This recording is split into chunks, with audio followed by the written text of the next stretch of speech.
Welcome. This is Mr. Perry. We continue in our series Post-War America, the Cold War, Civil Rights Movement, and beyond. This is actually our third reading in this series, and we're going to continue at the Civil Rights Movement. And it's called Civil Rights Icons, Leaders, and Events, the Champions of Equal Rights and Their Legacies.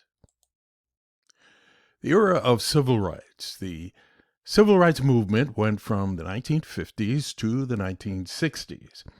Now, during this time, minorities in America fought extra hard for the privileges white people already had. And many Black World War II veterans didn't get a GI Bill to get a house or go to college. Segregation, the act of setting someone or something apart from something else, was illegal in most of the U.S., because of the Supreme Court case Plessy versus Ferguson in 1896. This court ruled that African Americans could be segregated from businesses and public places that only allowed white people. This was called separate but equal. And because of the ongoing unfair laws and treatment, many minorities in America began to protest and question the government for not giving them equal treatment to whites. Here we have an icon, Rosa Parks. Who was Rosa Parks? Well, she was known for sparking the civil rights movement in Montgomery, Alabama.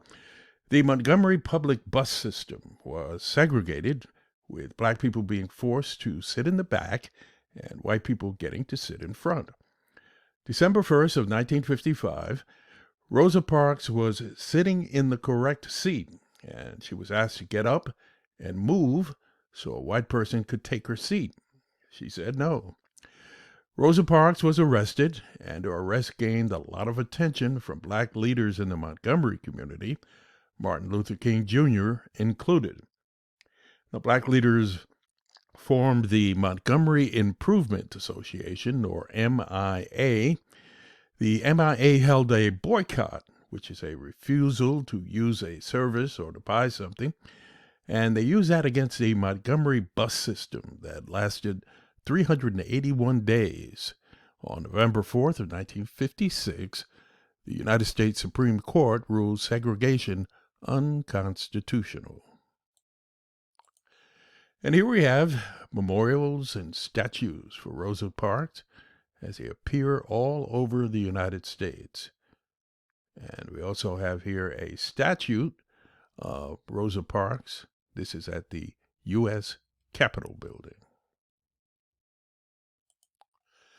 The Little Rock Nine.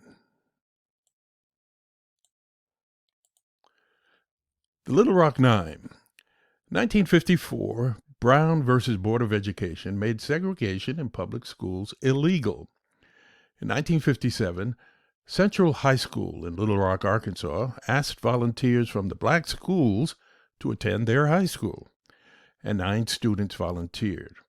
September 3rd of 1957, the students were met by the Arkansas National Guard and an angry mob, and were not allowed in the building. They tried again a few weeks later, made it inside, but had to be removed when things got violent.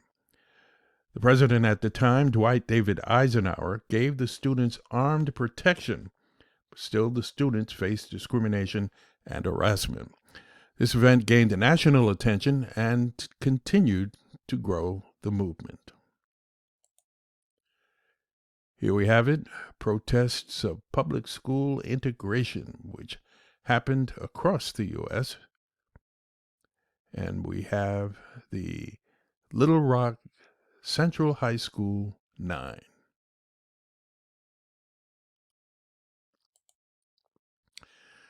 The ways people protested. As the civil rights movement was heating up, civil rights leaders and activists across the country began participating in protests of all kinds.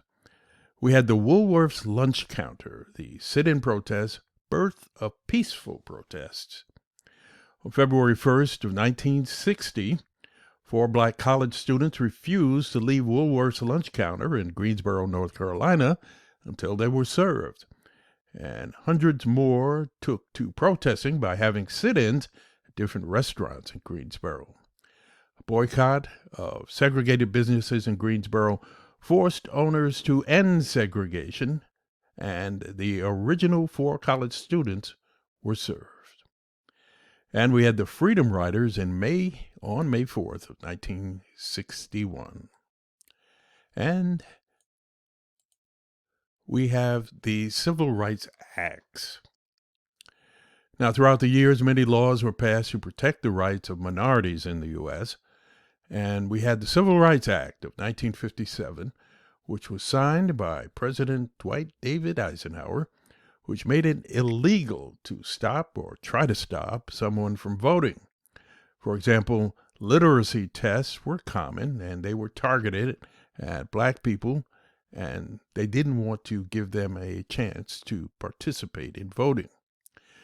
Civil Rights Act of 1964 was signed by President Lyndon B. Johnson. It guaranteed equal employment for all, limited the use of literacy tests to vote, and allowed the government to enforce integration. The Voting Rights Act of 1965, that was signed by Lyndon Johnson, and it banned all literacy tests. And we had the Fair Housing Act of 1968. It was the last legislation of the civil rights era, and it made discrimination for housing based on race, sex, religion, or national origin illegal. So there's your ammunition for your questions. There are not a lot, and we're coming down to the end. You can see that finish line, can't you? Let's hit it and quit it. Let's get it done.